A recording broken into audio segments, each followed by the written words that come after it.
So Esau hated Yaakov because of the blessing with which his Abba blessed him. And Esau said in his heart, "The days of mourning for my father are very near. Then I will kill my brother Yaakov." When these words of her elder son Esau were repeated to Rebekah, she sent for Yaakov, her younger son, and said to him, "Listen carefully.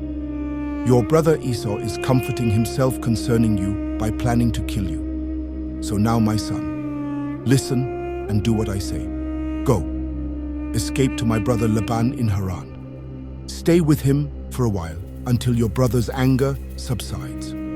When your brother's anger toward you subsides and he forgets what you did to him, then I will send and bring you back from there.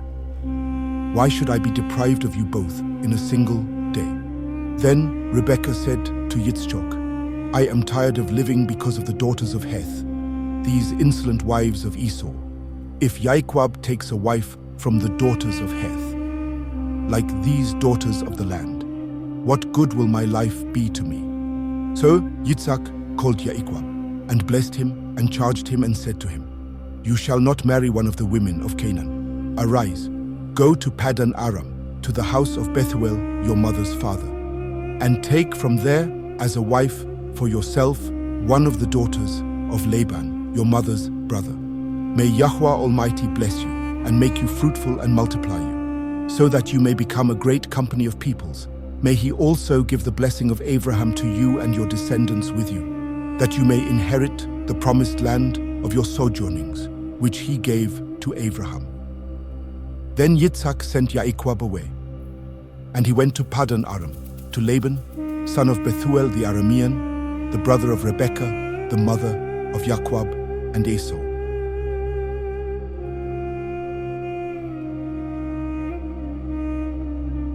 "Look, here comes his daughter Rachel with the sheep." Yaakov said, "Look, the sun is still high. It is a long time before the flocks need to be gathered in their folds for the night. Water the sheep and go and return them to their pasture." But they said, "We cannot leave until all the flocks are gathered together, and the shepherds roll the stone from the mouth of the well. Then we will water the sheep." While he was still speaking with them, Rachel came with her father's sheep, for she was a shepherdess. When Yaakov saw his cousin Rachel, the daughter of Laban, his mother's brother and Laban's sheep, he came up and rolled the stone away from the mouth of the well and watered the flock of Laban, his uncle. Then Jacob kissed Rachel in greeting, and he raised his voice and wept. Yaakov told Rachel he was her father's relative, Rebekah's son, and she ran and told her father.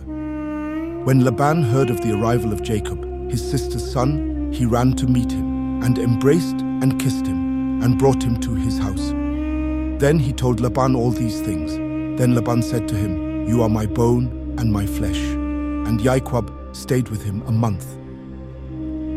Then Laban said to Yakov, "Just because you are my relative, should you work for me for nothing? Tell me, what should your wages be?" Now Laban had 2 daughters. The name of the older was Leah, and the name of the younger was Rachel. Leah's eyes were weak, but Rachel was beautiful in form and appearance. Yakov loved Rachel, so he said, "I will serve you as a hired workman for 7 years in return for the privilege of marrying Rachel, your younger daughter." Laban said, "It is better that I give her in marriage to you than give her to another man. Stay and work with me." So Yakov served Laban for 7 years for the right to marry Rachel. But they seemed like only a few days to him because of his love for her. Finally, Yakov said to Laban, "Give me my wife, for my time of service is completed, so that I may take her to me as my wife." So Laban gathered together all the men of the place and prepared a wedding feast with wine. But in the evening he took Leah his daughter and brought her to Yakov, and Yakov went in to consummate the marriage with her. Laban also gave Zilpah his maid to his daughter Leah as a maid. But in the morning when Yakov awoke, it was Leah who was with him, and he said to Laban, "What is this that you have done to me? Did I not work for you for 7 years for Rachel? Why have you deceived and betrayed me like this." But Laban only said, "It is not the tradition here to give the younger daughter in marriage before the older. Finish the week of the wedding feast for Leah. Then we will give you Rachel also, and in return you shall work for me for 7 more years." So Yakov complied and fulfilled Leah's week of celebration. Then Laban gave him his daughter Rachel as his second wife. Now when Rachel had given birth to Joseph, Yakov said to Laban, "Send me away, that I may go back to my own place and to my own country. Give me my wives and my children for whom I have served you, and let me go, for you know the work which I have done for you." But Laban said to him, "If I have found favor in your sight, stay with me, for I have learned from the omens in divination and by experience that the Lord has blessed me because of you." He said, "Name your wages, and I will give it to you." Yakov answered him, "You know how I have served you, and how your possessions, your cattle and sheep and goats have fared with me. For you had little before I came, and it has increased and multiplied abundantly, and the Most High has favored you with blessings wherever I turned. But now, when shall I provide for my own household?" Laban asked. "What shall I give you?" Yakov replied. "You shall not give me anything, but if you will do this one thing for me, which I now propose, I will again pasture and keep your flock. Let me pass through your entire flock today, removing from it every speckled and spotted sheep and every dark or black one among the lambs, and the spotted and speckled among the goats, and those shall be my wages. So my honesty will be evident for me later, when you come for an accounting concerning my wages.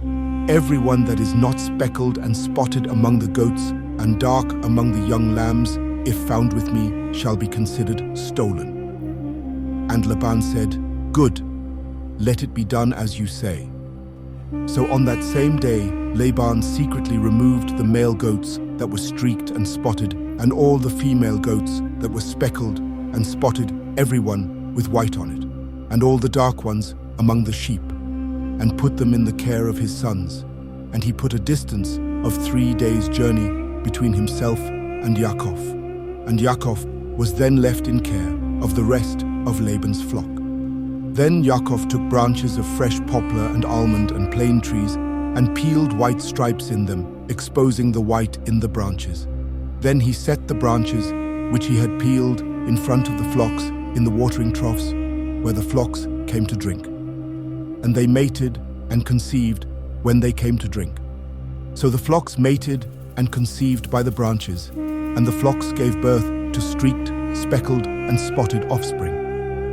Yakov separated the lambs, and as he had done with the peeled branches, he made the flocks face towards the streaked and all the dark or black in the new flock of Laban.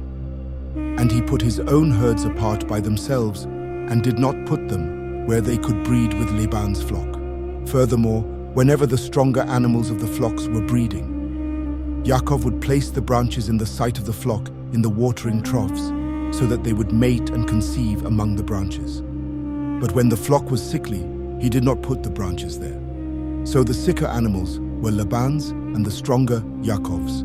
So Yakov became exceedingly prosperous, and had large flocks of sheep and goats, and female and male servants, and camels and donkeys.